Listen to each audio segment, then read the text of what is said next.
안녕하세요. 2022 카타르 월드컵 H조 2차전 한국과 가나의 경기가 아쉽게 우리의 2대3 패배로 끝났습니다. 한준TV에서는 월드컵 경기에 좀 깊이 있는 분석을 위해서 월드컵에 참가했던 국가대표 출신 레전드의 관전평을 전해드리고 있는데요. 우루과이와 첫 경기에 이어서 가나와의 경기도 김재성 전 국가대표 선수의 이야기를 들어보도록 할 텐데요. 일단 김재성 선수와는 이제 김성진 기자가 오랫동안 취재하면서 좀 막역하게 알고 있는 사이죠. 제가 과거에 포항 스틸러스 담당 기자를 할 때 김재성 선수가 당시에 선수로 활약을 했었고요. 이제 그러한 인연을 통해서 지금까지 교류를 이어가고 있습니다. 이제 은퇴 이후에 해설위원으로 활약하게 됐지만 현재도 이제 그 현장에서 지도자로서도 좋은 성과를 내고 있잖아요. 네, 인천 유나이티드 코치를 맡고 있고요. 굉장히 노력하고 공부하는 지도자로 잘 알려져 있습니다. 실제로 2022 시즌에는 승강제 실시 이후에 또 인천이 최고의 성적을 거두는데 일조했던 정말 그 전술적인 그 능력이 탁월한 이제 코치라고 할 수 있겠는데요. 무엇보다 2010년 남아공 월드컵에 출전했던 월드컵 거망이 있는 정말 풍부한 경험의 소유자니까요. 월드컵에 참가하고 있는 우리 선수들의 상황 잘 이제 설명해 줄 수 있을 것 같습니다. 김재성 코치에게서 이번 가나와의 경기 주요한 상황들 들어보도록 하겠습니다.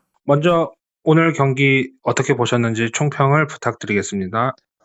일단은 결과가 너무 아쉬운 것 같고요. 그리고 특히 0대2에서 2대2까지 따라갔고, 하지만 2대3으로 마지막에 또 실점을 하면서 그 실점이 이제 경기 결과를 결정짓는 골이 됐는데, 가나가 저는 수비력이 일단 굉장히 좋았고, 근데 사실 가나가 조직력이 약하다는 이야기를 우리가 계속 했었고, 근데 이 조직력이라는 건 경기를 치르면 치를수록 좋아지는 것 같더라고요. 그래서 가나 대표팀이 오늘 대한민국을 맞이하기 위해서 어떻게 수비를 해야 되는지에 대한 준비가 굉장히 잘 되어 있었던 것 같고, 또 그러다 보니까 전반전은 정말 좀 어렵게 경기를 끌고 가다가 이제 후반전에 교체 카드를 좀 빠르게 활용하면서 그 선수들이 경기 흐름을 바꾸고 분위기를 바꾸는 데 성공을 했고, 그러면서 2대2까지 따라가는 상황들이 생겨서 저는 사실 너무 좀 재밌게도 보고 또 역시라는 생각을 가지면서도 좀 봤는데,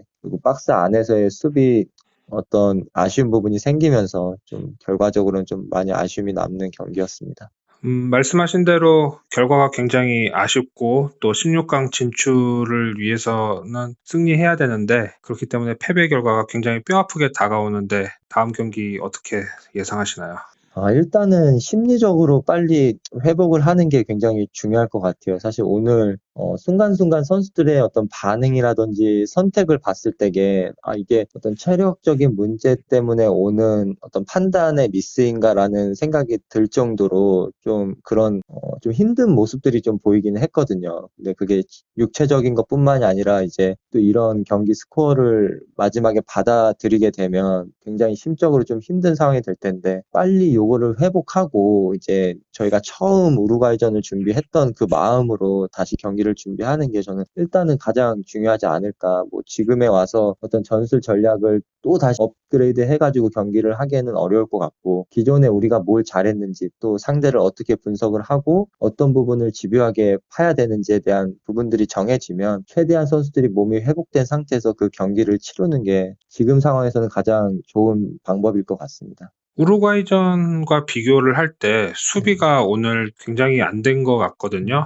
세 네. 골 모두 상대 크로스 상황에서 발생했는데 지난 우루과이전과 오늘 가나전의 차이점이 보이셨나요? 저도 그 어떤 수비의 집중력, 세 골 다 사실 수비의 집중력하고 관계는 없는 것 같아요. 저는 첫 번째 실점 같은 경우는 상대가 세트피스를 저는 완벽하게 준비했고 또 그 완벽함이 경기에 딱 나왔다고 생각이 들거든요. 크로스 상황에서 두 명이 사이드에 나가 있었던 것도 크로스 타이밍에 어떤 페인팅을 주기 위한 어떤 모션도 굉장히 좋았고, 그 두 번째 실점은 사실 이게 저는 제일 아쉽긴 해요. 이 크로스를 일단 주지 말았어야 되는 상황이었고 숫자적으로 부족한 상황도 아니었고 볼에 가까운 선수는 조금 더 압박을 나와줬으면 하는 아쉬움이 있었고, 세 번째는 박스 안에서의 수비가 좀 아쉬움이 있었는데, 이런 부분들이 어떤 체력적인 문제에서 선수들이 좀 힘듦을 느껴서 판단적으로 미스가 나온 건지, 그렇다고 만약에 했을 때는 저는 이게 부하가 계속해서 쌓이기 때문에 세 번째 경기는 더 그런 게 중요할 거라고 생각이 들거든요. 아니면 또 이렇게 체력적으로 굉장히 힘들 때는 크게 부상이 올 수도 있고, 또 아니면 큰 실수 때문에 그 실수가 경기의 결과를 또 정해질 수도 있는 상황이 되니까 일단은 오늘과 같은 어떤 몸 상태보다는 조금 더 프레시한 몸 상태를 가지고 3차전에는 임해하는 게 굉장히 중요할 것 같아요. 후반에 나온 두 번의 골 장면이나 전체적인 공격 작업을 보면은 잘 이루어진 것 같이 보이는데요. 반면 우루과이전 때도 그렇고 오늘 가나전에서도 그렇고 또 좋은 기회의 상황은 놓치는 경우가 발생했거든요. 네. 뭐 이런 공격적인 부분을 전체적으로 좀 어떻게 보셨고 포르투갈전을 앞두고 이제 며칠 남지 않았는데 어떻게 네. 보완을 해야 할까요? 일단 공격 장면 전반전은 아쉬움이 있었죠. 좀 답답함이 있긴 했지만 그래도 저는 가나의 수비를 오늘은 칭찬을 해주고 싶어요. 뭐 공격수 윙포드에 있는 공격수 2명의 선수들도 측면에서의 수비를 굉장히 잘 해줬고 또 내려온 상황에서도 어떤 숫자적으로 부족함이 없이 가나 선수들이 그 공간들을 잘 메꿔줬고 공격적인 장면에서의 득점력은 사실 남은 시간에서의 어느 정도는 저는 보완을 할 수 있을 거라고 생각을 하거든요. 근데 이 부분 역시도 선수들이 얼마만큼 정신적으로 좀 회복을 하고 또 제가 봤을 때 훈련을 할 수 있는 시간이 길어야 이틀, 뭐 3일, 이틀 정도 될 것 같은데 이 기간 동안에 최대한의 감각을 좀 끌어내는 게 중요할 것 같습니다. 특히 뭐 후반에 들어가서 이강인 선수라든지 아니면 뭐 황의조 선수도 교체로 들어갔지만 이런 선수들이 또 다음 경기에서 마지막 경기에서는 또 언제 어느 시점에 경기에 들어갈 수 있을지 출전 시간이 더 많이 보장될 수도 있을 거라고 저는 생각을 하거든요. 그러니까 이런 선수들의 컨디션 관리가 굉장히 중요할 것 같습니다. 두 골을 넣은 조규성의 플레이 어떻게 보셨나요? 역시 뭐 K리그의 득점왕다운 가장 최근에 득점력만 놓고 봤을 때는 가장 대표팀 내에서도 경쟁력이 있다고 생각을 했거든요. 그래서 오늘도 특히 김진수 선수랑 그다음에 김문환 선수가 양쪽에서 또 크로스를 만약에 한다고 하면 또 이 선수들은 같은 팀에서 계속해서 호흡을 맞춰왔던 선수들이니까 조금 더 득점력에 있어서의 기대할 수 있는 부분이 있다라고 생각을 했는데 두 번째 골 같은 경우는 김진수 선수가 또 정확한 크로스를 또 올려줬고 이런 부분에서 득점이 나왔던 부분들은 굉장히 좀 고무적인 부분인 것 같습니다. 후반전 이강인의 교체 투입이 성공적이었다는 평가가 큰데 어떻게 네. 보셨나요? 교체 선수가 들어갔을 때는 경기의 흐름을 일단 바꿔야 되는 거고 또 더 나아가서는 경기의 결과도 바꿔야 되는 역할이 있는데 뭐 두 번째 경기 결과까지는 바꾸지는 못했지만 흐름을 바꾸는 데는 120% 성공을 했다고 보고요. 뭐 어린 선수인 만큼 경기장 안에 들어갔을 때 그런 패기와 어떤 열정이라든지 뭐 승리에 대한 어떤 갈망이라든지 이런 게 그냥 한 장면 한 장면에서 다 느껴졌던 것 같아서 저는 뭐 이 선수의 실력적인 부분도 높이 평가하지만 이런 자신감 가지고 경기장 안에 들어가는 모습들도 오늘은 굉장히 좋게 봤습니다. 이강인 선수가 다음 포르투갈전에서 어떻게 나올지는 모르겠지만 오늘 경기를 놓고 볼 때 전술적으로 중요한 역할을 하리라 예상하시나요? 그쵸. 저희가 포르투갈 경기도 어떻게든 무조건 승리를 또 가져와야 그리고서 이제 상황을 봐야 되는 상황이니까 저는 득점을 만들 수 있는 어떤 창의적인 모습, 그다음에 결정력 이런 것들이 저는 이강인 선수가 충분히 가지고 있다고 보고 그리고 이 선수가 경기장 들어왔을 때 우리가 우려스러운 어떤 수비적인 적극성 이런 부분도 최근에는 굉장히 많이 발전된 모습을 보여왔기 때문에 저는 그 주어진 시간 안에 그리고 체력적인 부분도 지금 가장 프레시하게 경기를 할 수 있는 선수는 저는 이강인 선수라고 생각을 하니까 충분히 뭐 많은 시간이 주어진다라고 해도 제 역할을 충분히 할 수 있을 것 같습니다. 손흥민 선수의 오늘 경기를 보면은 움직임이나 슈팅 같은 것이 한 박자 느려 보였거든요. 뭐 부상의 여파라고 볼 수 있겠죠? 네, 저도 부상의 여파가 아직까지는 100% 없어진 건 아닌 것 같고 또 경기를 하면서 그런 접촉이 또 있을 때는 또 거기에서 오는 트라우마가 저는 분명히 있을 거라고 생각을 해서 오늘도 박스 부근에서 손흥민 선수가 가장 잘할 수 있는 어떤 위치에서 볼을 잡더라도 조금은 템포가 뭐 반 템포든지 조금 더 망설이는 모습들이 조금 보였었는데 이런 부분들이 아마 그런 부상에서 오는 아니면은 너무나 또 그 부상을 모두가 다 알고 있기 때문에 그거를 이겨내려고 하는 어떤 그 부담감 이런 부분들이 작용하지 않았나라는 생각이 들었습니다.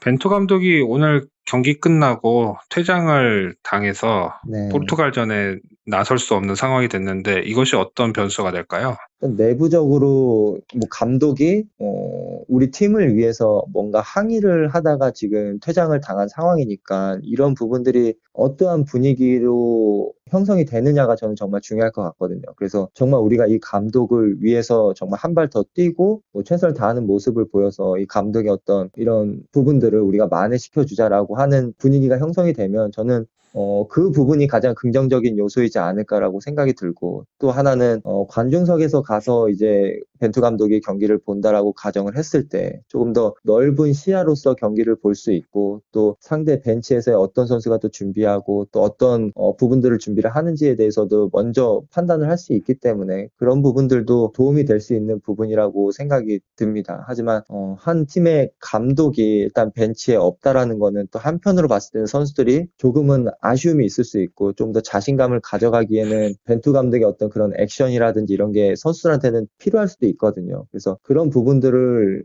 남은 시간 동안에 어떻게 선수들이 분위기를 잡아갈지가 가장 중요한 건 그 중심에 손흥민 선수가 있겠죠. 그 선수가 또 팀의 주장이고 하니까 어떻게 분위기를 잘 만들어 가서 마지막 경기는 꼭 승리하는 모습으로 16강에 진출하는 상황이 만들어졌으면 좋겠습니다. 마지막입니다. 16강 진출 가능성이 쉽지 않은 상황인데요. 대표팀이 어려운 상황을 극복하기 위해서 어떻게 해야 할까요? 저는 첫 번째도 두 번째도 저는 멘탈인 것 같고, 지금 빨리 이 모두가 이길 수 있다라고 생각을 했고, 충분히 모든 사람들이 이제 가능성을 봤기 때문에 그만큼의 실망감도 더 클 거라고 생각을 하거든요. 그래서 그 안에서 빨리 멘탈을 회복을 하는 어떤 작업이 우선적으로 이루어져야 될 것 같고, 그리고 우리가 가나전이든 우루과이전을 통해서 충분히 우리가 잘할 수 있는 부분을 준비를 잘 한다라고 하면, 그거는 이제 신체적으로나 아니면 정신적으로 준비가 잘 돼 있으면 충분히 포르투갈도 해볼 수 있는 팀이라고 판단을 합니다. 왜냐하면 포르투갈이 가나와의 경기에서 보여줬던 그 경기력, 그 다음에 또 이제 잠시 후에 펼쳐지는 우루과이하고의 경기력을 봤을 때, 우루과이전은 봐야 되겠지만 그 전 경기를 봤을 때는 충분히 할 수 있는 부분들이 충분히 보였기 때문에, 일단 멘탈적으로 잘 회복을 하고 또 신체적인 거 잘 쉬고 또 영양 섭취도 잘 하고, 그런 부분들이 완벽하게 준비가 됐을 때 포르투갈전을 한 번 더 기대해 볼 수 있지 않을까, 그런 생각을 해봅니다.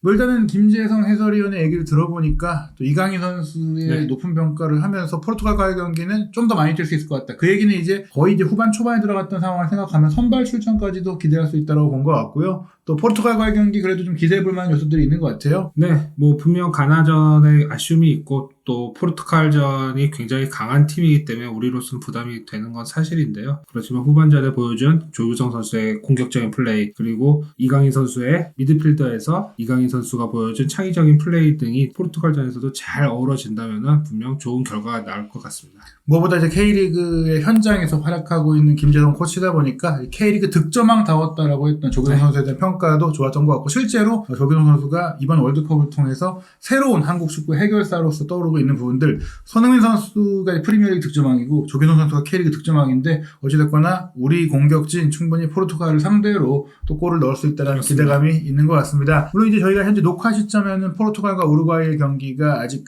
진행이 안 됐거든요. 물론 이 경기 결과가 어떻게 나오든 우리는 12월 3일 토요일 0시에 킥오프하는 포르투갈과의 경기에 이겨야 하고, 이기더라도 최대한 많은 골차로 이겨야 합니다. 그리고 다른 팀들의 결과를 봐야 될 것 같은데요. 마지막까지 포기하지 않고 우리 대표팀 멋진 경기 펼치고 또 16강까지 갈 수 있기를 응원합니다. 포르투갈전을 마치고 나서도 또 한준TV에서 김성지 기자와 함께 다양한 소식들, 그리고 레전드 관전편 김재성 코치의 이야기 전해드릴 테니까요. 한준TV를 통해 카타르 월드컵 모든 소식 확인하시기 바랍니다.